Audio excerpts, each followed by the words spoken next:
Ambil Alkitab, buka di Mazmur 62, dan siapkan catatan. Perasaan tenang dekat Allah, damai sejahtera yang sejati, bukan yang semu, rahasianya di mana? Kita buka Mazmur 62, ayat ke-1, saya baca dulu. Untuk pemimpin biduan, menurut Yedutun, Mazmur Daud. Saya kasih background story dulu. Tentunya kita tahu Mazmur 62 ini adalah Mazmur Daud atau nyanyian yang digubah oleh Raja Daud. Nah, lagu ini menurut Yedutun. Yedutun ini siapa? Yedutun adalah seorang worship leader di zaman Raja Daud. Jadi sangat mungkin bahwa Daud menulis liriknya, Yedutun menaruh melodinya. Karena orang ini adalah seorang musisi yang sangat bakat sekali. Nah, Yedutun ini di kitab Tawarik, keluarganya dia adalah usher atau porter. Mereka adalah penjaga gerbang di tempat orang-orang Yahudi, orang-orang Israel memuji dan menyembah. Kalau hari ini seperti gereja. Mereka mereka terlibat dalam pelayanan yang sangat ordinary. Itulah si Yedutun dan putra-putri dengan putra-putra dan anak-anaknya. Mereka adalah bukan hanya usher, bahkan porter. Porter itu apa sih? Kalau kita di airport, kita mau terbang, di luar sana kan ada banyak bapak-bapak siap untuk mengangkat koper Anda. Mereka adalah kuli bandara. Nah, itulah. Jadi ternyata Yedutun ini, sekalipun dia itu sangat mulia sebagai worship leader, WL, di zaman yang tiada duanya untuk puji-pujian, yaitu di Pondok Daud yang ternama. Namun demikian, dia juga terlibat dalam perkara sederhana. Anak-anaknya pun tidak pilih-pilih ministry. Saya kasih sedikit prelude dulu. Kalau orang yang mau jadi pemimpin, dia harus melayani lebih dulu. Kalau kita bisa melayani dengan baik, kemungkinan besar kita bisa memimpin dengan baik. Dan seorang pemimpin, gak peduli semulia apa, setampil apa pelayanannya, janganlah kita malu untuk pelayanan biasa. Seperti Yedutun ini, bahkan kalau perlu jadi kuli di rumah Tuhan, untuk membantu angkat-angkat kursi. Karena kalau kita itu bisa rendah hati kita mudah tenang. Karena damai sejahtera itu reservasi hanya bagi orang-orang yang rendah hatinya. Saya seringkali menyebut bahwa damai sejahtera atau perasaan tenang dekat Allah itu ternyata adalah sepupunya kerendahan hati. Jadi mulai dengan itu dulu. Kalau kita rendah hati di kaki Yesus, kita temukan damai sejati. Ayat yang kedua, hanya dekat Allah saja aku tenang, daripadanya lah keselamatanku. Hanya dialah gunung batuku dan keselamatanku. Kota bentengku, aku tidak akan goyah. Bagaimana caranya kita bisa merasa tenang ya? Tentunya harus dekat dengan Tuhan. Perasaan tenang dekat Allah, itulah satu-satunya damai sejahtera. Nah, kunci nomor 1 di sini adalah poin pertama. Memiliki Allah di dalam hati. Tulis, catat itu, memiliki Allah dalam hati. Bawa Tuhan kemana-mana. Nah, Daud bicara begini, hanya dekat Allah saja aku tenang. Dia tahu bahwa itulah lokasi damai sejahtera, dekat Tuhan. Karena itu orang yang jauh dari Roh Kudus tidak tenang hidupnya. Orang yang melarikan diri dari hadirat Allah dan memilih untuk hidup bertentangan dengan firman, tidak bisa damai hatinya. Hanya dekat Allah saja aku tenang, daripadanya lah keselamatanku. Hanya dialah gunung batuku, perhatikan itu, dan keselamatanku. Kota bentengku, aku tidak akan goyah. Sungguh-sungguh Daud ini sangat merasa dirinya memiliki Tuhan. Ya, siapa sih yang bukan milik Allah? Alam semesta ini kan ciptaannya. Semua orang-orang baik dan jahat semuanya adalah milik Tuhan. Memang Tuhan akan hakimi di akhirat. Tetapi Tuhan yang punya, Dia yang empunya segala sesuatu. Bumi, langit, dan seluruh isinya. Tetapi tidak semua orang memiliki Allah dalam hati. Daud tahu secara teori. Kita juga tahu sih, siapa yang nggak pernah dengarkan Injil? Tuhan adalah keselamatan, kalau dari ayat 2 dan 3. Tuhan adalah gunung batu, lalu keselamatan diulang sekali lagi, betapa pentingnya itu. Lalu kota benteng. Tapi Daud nggak puas dengan semua atribut Allah itu, atau semua sifat. He wasn't content knowing that God is all that. Bahwa Tuhan itu semua yang disebut tadi, kota benteng, keselamatan, gunung batu. Tapi Daud bubuhkan tanda tangannya di situ. Rasa memiliki Allah itu sangat tinggi di dalam hatinya. Berarti orang ini hatinya melekat pada Tuhan, maka Tuhan meluputkan. Maka Tuhan mendengarkan ketika dia teriak, berseru minta tolong. Daud membubuhkan tanda tangan, inisialnya ada di situ dengan kata ini. Di balik setiap atribut Allah atau sifatnya, gunung batu dia tambahin ku, gunung batu ku, kota benteng ku, keselamatan ku. Dia sangat memiliki sense of ownership atau perasaan memilikinya itu sangat tinggi. Lain cerita dengan Raja Saul. Raja Saul waktu ditegur ketika dia salah, dia nggak taat pada firman Allah. Samuel datang untuk mengkoreksi, untuk menegurnya dengan keras. Raja Saul bukannya bertobat, dia berkata begini, kasih aku hormat di depan umatku. Salah rasa memiliki. Itu umat Tuhan, dia rasa itu umatnya dia. Kasih hormat dong di depan umatku. Kalau kamu hormati aku di depan umum, aku akan kembali melayani Allahmu. Terbolak-balik. Umat Tuhan diklaim sama dia. Allahnya dia dilempar-lemparkan. Dia berkata, kalau kamu menghormati saya akan layani Tuhanmu. Tapi Daud nggak begitu. Dia selalu berkata, dialah Tuhan dan Rajaku. Kota benteng dan keselamatanku. Gunung batuku. Rasa memiliki Allah sangat tinggi. Cintai Tuhan dalam hati. Dalam jiwamu harus tinggal hadirat Allah. Jangan jadikan Tuhan itu agama. Jadikan Tuhan itu hubungan. Jangan hanya hubungan pribadi doang. Hubungan yang sangat intim dengan Tuhan. Tapi Pastor Philip, saya nggak layak. Justru orang nggak layak itu yang harus masuk hadirat Allah untuk dilayakkan. Justru yang namanya orang Farisi merasa dirinya layak. Si ahli Taurat itu di bait Allah doanya munafik dan berkata, aku puasa sekian kali, aku memberi itu dan ini. Tapi pemungut cukai itu memukul-mukul dadanya dan berkata, Tuhan ampuni aku, mohon terimalah diriku. Dan Tuhan berkata dalam perumpamaan itu, orang berdosa yang berseru, yang apa adanya dengan Tuhan, yang mendekat dengan hatinya dan merangkul hadirat Allah, orang itu pulang dibenarkan. Demikian pula dengan Yudas Iskariot, kalau Anda perhatikan, dia nggak pernah sekalipun sebut Tuhan Yesus itu Tuhannya, seperti Petrus. Contohnya, Petrus itu banyak salah, tapi dia sungguh-sungguh di dalam hatinya memiliki Allah. Rasa memilikinya tinggi dan berkata, you are my God. Engkaulah Mesias, juru selamatku. Engkaulah Tuhan dan Allahku. Yudas selalu sebut dia, pol-polnya maksimal hanya guru. Jangan begitu. Kalau sama Tuhan Yesus itu rasa memiliki, dialah Tuhan dan juru selamatku. Kalau Anda tidak pernah menerima Tuhan secara pribadi, jadikan saat teduh bersama ini waktu yang paling mulia. Ikuti saya berdoa nantinya. Dan undanglah Yesus dalam hatimu. Percayalah, mulai hari ini, Yesus bukan lagi menjadi tokoh agama, tokoh Alkitab. Dia bukan menjadi salah satu ilah. Dia menjadi satu-satunya jalan dalam hidupmu. Tuhan dan Juru Selamat pribadimu. Allah yang kekal.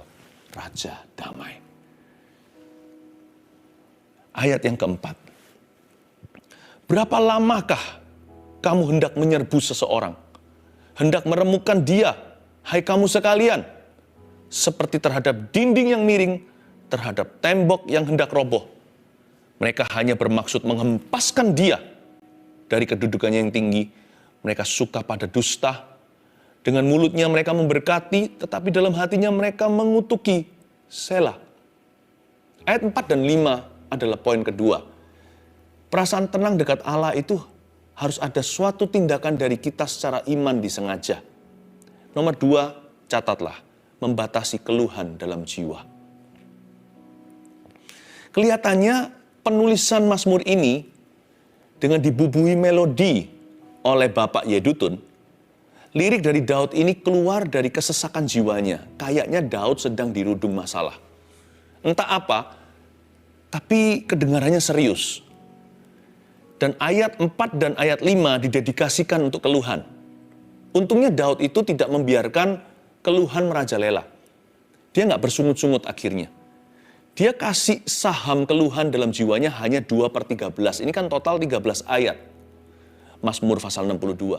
Hanya 2 ayat saja untuk keluhan. 2/13 itu kira-kira kalau nggak salah sekitar 15% saja.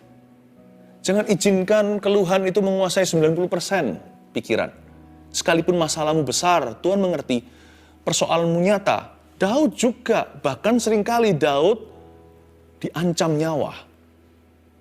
Tetapi Daud hanya memberikan 2/13. Batasilah keluhan dalam jiwa. Kasih sela. Setelah mengeluh, sela dulu. Mengeluh itu perlu. Karena kita harus curhat sama Tuhan. Kalau enggak nanti jangan-jangan kita menyangkali keadaan. Jadi perlu jujur sih. Tuhan cinta dan sayang dengan orang yang batinnya jujur apa adanya. Tapi apa adanya bukan berarti kita kalah. Apa adanya bukan berarti kita terbawa arus. Apa adanya itu seringkali ala kadarnya. Kita curhat secukupnya, setelah itu berimanlah. Setelah itu akuilah firman. Setelah itu pujilah Tuhan. Ya. Saya belajar banyak bagaimana cara mengeluh. 4 dan 5 ini seni mengeluh. Jadi bukan berarti mengeluh itu dosa. Tetapi mengeluh itu ada caranya. Caranya begini, ayat 4 ini adalah keluhan Daud terhadap musuhnya. Atau dia mengeluh kepada musuh-musuhnya. Boleh nggak kita mengeluh sama orang? Lah kalau contohnya kita di restoran nggak keluar nih makanan. 1 jam nggak keluar. Gimana? Kita juga bisa mengeluh. Tetapi jaga kata-kata. Mengeluh boleh, nggak perlu berdosa. Ini caranya Daud mengeluh kepada musuh-musuhnya. Namun dia tidak berdosa dengan mulutnya. Ayat 4 sekali lagi. Berapa lamakah kamu hendak menyerbu seseorang? Seseorang di situ adalah dirinya sendiri. Dia menaruh dirinya sebagai pihak ketiga dalam Mazmur ini. Anda boleh mengeluh, tapi hati jangan terlalu terbawa-bawa. Keluhan Anda meskipun untuk dirimu, jadikan dirimu yang mengeluh itu pihak ketiga. Seseorang. Berapa lamakah kamu, pihak kedua itu, hendak menyerbu seseorang? Hendak meremukkan dia, hai kamu sekalian. Kalian tuh mau saya hancurkan? Hai kamu sekalian seperti terhadap dinding yang miring. Aku ini tidak kuat-kuat banget. Kekuatanku juga ada batasnya. Seperti terhadap dinding yang miring, terhadap tembok yang hendak roboh. Seperti Daud itu bukan memohon, tetapi seperti dia itu berkata, tolong berbelas kasihanlah. Tolong pahami situasi. Tapi hatinya dia jaga. Dia tidak dengan mulutnya berdosa keluar sumpah serapa. Apalagi mengutuki mereka. Biar Tuhan yang mengutuki siapa. Biar Tuhan yang memberkati siapa. Tuhan meninggikan, Tuhan merendahkan. Tuhanlah hakimnya. Tugas kita hanyalah memberitahukan di mana keluh kesah kita. Di mana hak kita. Dan bagaimana orang lain menyalahi hak itu. Lalu serahkan penghakimannya ke Tuhan. Sementara hati ini tolong dijaga dengan segala waspada. Melekatlah pada Allah. Miliki Allah di dalam jiwa. Berapa lama kamu mau begini, bro? Kamu kok begitu terus sama aku? Kenapa kasar kata-katamu? Kenapa kamu fitnah saya? Saya tidak begitu loh. Apa yang telah saya perbuat kepada kamu? Sehingga kamu membenci aku demikian rupa. David was reasoning. Dia sedang reasoning itu apa ya? Dia sedang menceritakan, dia sedang menjelaskan yang masuk akal. Dia sedang bukan berdebat, tetapi dia sedang bertukar pikiran. Dia jaga agar hatinya jangan terlalu panas supaya adem pikiran. Dia berkata, harusnya tidak begini loh. Apa alasanmu membenci aku? Aku ini dinding yang sudah miring, hendak roboh. Kamu kok tendang-tendang begitu? Dia nggak ngancam-ngancam. Dia tidak berkata, Tuhan hancurkan kamu, Tuhan balas kamu. Nggak ada begituan. Boleh mengeluh, harus bahkan. Tapi perhatikan caranya. Tidak segala cara dihalalkan. Hanya karena Anda yang benar, orang lain yang salah. Hanya karena tujuannya benar bukan berarti segala cara diterima. Lalu ayat 5 adalah keluhan Daud bukan kepada musuh-musuhnya, keluhan Daud kepada Tuhan tentang musuh-musuhnya. Dia mengeluh tentang mereka. Mereka, sekarang dia berkata mereka, tadi kan dia beritahu kamu, sekarang dia pakai kata mereka. Mereka hanya bermaksud menghempaskan dia dari kedudukan yang tinggi. Ini dia bicara tentang dirinya sendiri. Mereka suka kepada dusta. Dia curhat sama Tuhan. Curhat sama Bapa. Dia curahkan hatinya. Di mana dia kesel sama mereka. Tuhan, mereka itu hanya bermaksud menghempaskan aku. Maksud mereka itu nggak baik. Udah jelas sekali, ini bukan asumsi. Mereka memang mau aku jatuh. Pembunuhan karakter terjadi. Mereka suka kepada dusta yang mereka lontarkan itu loh. Daud itu bicara fakta. Dia nggak bicara perasaannya. Yang mereka sebar-sebarkan itu nggak benar tentang aku. Aku nggak pernah berbuat begitu. Aku nggak pernah ngomong begitu. Dengan mulutnya mereka memberkati. Tetapi dalam hatinya mereka mengutuki. Daud jadi ingat waktu lagi pesta, atau lagi diundang ke rumahnya, atau lagi ada acara apa. Orang-orang ini manis-manis, cipika-cipiki, cium pipi kanan, cium pipi kiri. Tuhan berkata, tapi Daud tahu orang itu berbuat apa di balik layar. Ketika dia membalikkan badannya, mereka menusuk dari belakang. Daud berkata, orang-orang ini Tuhan, mereka memberkati dengan mulutnya. Tapi dalam hatinya mereka mengutuki saya. Daud nggak suruh Tuhan, Tuhan, kau harus begini. Kau harus bela dengan cara begini. Biarkan mereka bernasib demikian. Dia nggak suruh Tuhan begini dan begitu. Coba kalau Anda baca ayat 5. Dia tidak membuat konklusi. Dia hanya mencurahkan hati. Lalu serahkan ke tangan Tuhan. Lalu dibubui, berikutnya bukan dibubui, ditutup dengan kata Selah. Udah, enough is enough. Kalau Anda mau tenang dekat Tuhan, jangan panik seenaknya. Jangan marah kesumat. Miliki Allah dalam hati, lalu setelah itu batasi keluhan dalam jiwa. Ayat yang ke-6. Hanya pada Allah saja kiranya aku tenang, sebab daripadanya lah harapanku. Hanya dialah gunung batuku dan keselamatanku, kota bentengku, aku tidak akan goyah. Repetisi. Apakah Anda sadari? Diulang lagi dari ayat yang ke-2 dan 3. Tapi kalau kita baca dengan seksama dan teliti, ini satu oktav lebih tinggi. Awal mulanya di ayat 2 dikatakan hanya dekat Allah saja aku tenang, daripadanya lah keselamatanku.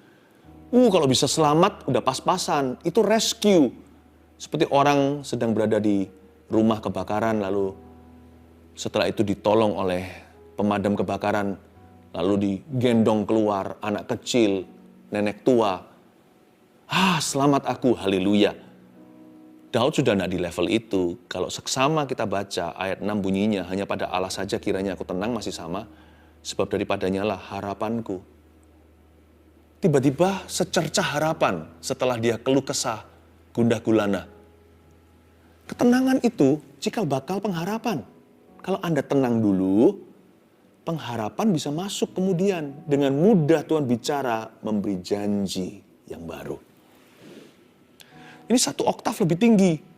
Lalu muncul kata-kata yang sama tadi, gunung batuku, kota bentengku, keselamatanku. Dengan dibubuhi ku di akhir setiap atribut dan sifat Allah. Dia berkata, itulah Allah saya. Itulah Tuhanku.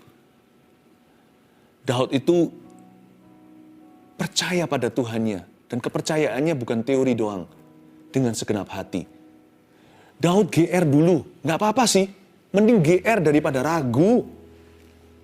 Ayat 8. Pada Allah ada keselamatanku dan kemuliaanku. Gunung batu kekuatanku, tempat perlindunganku ialah Allah. Ayat 8 sekali lagi. Pada Allah. With Him. Tuhan itu begitu. Lalu dia lay claims to his Lord and God. Dia berani mengklaim apa yang jadi hak warisnya sebagai anak Tuhan, umat Tuhan, dan orang pilihan Tuhan. Boleh nggak kita mengklaim sesuatu dari Tuhan? Boleh. Sangat-sangat boleh. Asal itu tertulis dalam firman dan memang itu sifat Tuhan. Klaimlah. Karena kita berhak untuk percaya. Boleh kita percaya. Percayalah. Tapi janganlah kita menuntut. Kita berhak percaya, bukan berhak menuntut.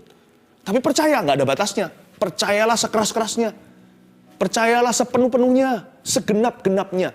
Percayalah sejauh-jauhnya, sejauh hatimu bisa percaya. Percayalah, jangan ragu, jangan bimbang. Setinggi-tingginya percaya, sedalam-dalamnya. Selebar-lebarnya percayalah kasih Yesus. Percayalah dia sanggup, percayalah dia mampu, percayalah dia mau. Gak apa-apa. Tapi kalau ada jiwa menuntut, nah disitulah seringkali orang kecewa dan kepahitan. Kok bisa sih kepahitan sama Tuhan? Emangnya kita siapa? Ayat 9. Percayalah kepadanya setiap waktu, hai umat. Curahkanlah isi hatimu di hadapannya. Allah ialah tempat perlindungan kita. Selah. Berubah lagi nih. Sekarang Daud berada di posisi pemberi. Dia mengajari dan dia bicara ke umat Tuhan. Hei umat Tuhan, hai jemaat, percayalah kepadanya setiap waktu. Berubah dari yang awal pertama, dia memiliki Allah, dia mengakui Tuhan, lalu dia mengeluhkan kepada Tuhan tentang musuhnya, lalu mengeluh langsung kepada orang-orang yang dia bisa. Orang-orang yang bisa dia tegur. Tapi sekarang tiba-tiba dia jadi pengajar. Gimana sih ini? Gini loh, di ayat 9 ini Daud sudah mengalami kemenangan dalam jiwanya. Dia sudah tenang dekat Allah. Karena hatinya dekat. Ya, kan hatinya dekat dengan Tuhan dan sudah fokus hatinya nggak ke situ. Pada kekecewaan, ketidakadilan yang dia rasakan, gimana perlakuan manusia, atau situasi kondisi keadaan, meskipun masalahnya masih ada. Kan ini doa, ini nyanyi. Kan di luar sana mereka masih merencanakan yang bukan-bukan. Mereka masih mau melakukan sesuatu yang jahat kepada Daud. Tetapi Daud sudah menang sih. Dalam rohnya dia sudah victory. Percayalah kepadanya setiap waktu, hai umat. Dia taruh dirinya sebagai pengajar. Curahkan isi hatimu di hadapannya ya. Allah ialah tempat perlindungan. Selah. Tempat perlindungan kita, selah. Yang ketiga, perasaan tenang dekat Allah. Yang ketiga adalah melayani kebutuhan jiwa-jiwa. Paling tenang itu ya kalau kita sudah menang. Lalu kita bisa melayani orang lain dan memperhatikan kebutuhan orang lain. You know, ministry is very good for you and me. Pelayanan itu baik untuk kita loh. Pelayanan jikalau dijalankan dengan benar, dengan sikap hati yang benar pula, akan mendatangkan damai sejahtera. Makanya pelayanan bisa jenuh itu salah fungsi ministry dalam hidupmu. Ada orang berkata, aku harus jaga diri supaya bisa melayani. Salah. Ya iya, betul, kita harus jaga diri. Tapi sebenarnya, sejujurnya, pelayanan itulah yang menjaga kita. Gara-gara kita pelayanan, kita takut jatuh dalam dosa. Nanti orang pikir apa? Itu bukan takut akan manusia loh. Tapi takut untuk menjadi batu sandungan. Itu salah satu daripada kekang pelayanan. Betapa indahnya, ministry protects us. Pelayanan itu membuat kita itu jadi lebih stabil orangnya dan hidupnya. Jadi kalau kita mau betul-betul mendapatkan rasa tenang yang sejati dekat Tuhan, harus pelayanan. Pelayanan nggak tentu harus yang formal atau apa, minimal peduli dengan orang lain. Pelayanan itu adalah beban ilahi, supaya hidup kita itu menjadi berkat buat orang lain. Supaya orang lain ditolong karena kita. Pelayanan adalah roh pembantu. Kita ingin membantu saudara-saudara, kita ingin membantu tetangga kita. Setelah menang ya, ayat 10 Anda perhatikan, indah sekali. Hanya angin saja orang-orang yang hina. Suatu dusta saja orang-orang yang mulia, pada neraca mereka naik ke atas. Mereka sekalian lebih ringan daripada angin. Apa sih? Lihatlah, hanya angin saja. Mereka sekalian lebih ringan daripada angin. Beda ya nafasnya sama ayat 1, 2, ayat 2 dan 3 dan sebelumnya. Apalagi ayat 4 dan 5. Berat rasanya dia itu lagi ngalami tekanan dalam batinnya. Ayat 10, ringan. Kayak angin aja. Terserah apa kata mereka. Kalau hati kita sudah nggak di sana, apalagi kalau fokus hati kita sudah melayani, peduli amat apa kata dunia, cara pandang mereka. Kita sudah nggak di situ, kita sudah menang. Karena sekarang kita punya attention, perhatian adalah pada kebutuhan orang lain. Aduh, segala sesuatu jadi ringan. Kalau kita hidup bagi diri sendiri, persoalan kita terasa paling berat sedunia. Kayaknya berat sekali hingga depresi mau bunuh diri. Tapi ketika kita melayani, pertama-tama melekat di hati dulu. Hati kita dekat Allah, bawa Tuhan kemana-mana. Kita batasi keluhan, kita isi dengan hal-hal yang lebih berguna. Lalu kita pelayanan. Rasanya persoalanku tetap sama itu kiloannya. Tapi aku lebih kuat mengangkatnya. Tidak terasa seberat dulu. Malah justru kok terasa ringan ya? Kok terasa selesai ya? Angin saja. Karena kita nggak berharap sama manusia. Siapa aja yang dianggap angin di sini, lihat hanya angin saja orang-orang yang hina, orang yang hina. Suatu dusta saja orang-orang yang mulia, dusta orang-orang mulia. Gini, orang hina. Kita nggak berharap pada manusia yang hina. Kita nggak berharap lagi. Manusia hina di sini mungkin orang yang tidak bisa menolong kita. Mereka yang mau, tapi nggak mampu. Jadi banyak orang itu, aku ingin tolong kamu, tapi aku nggak bisa.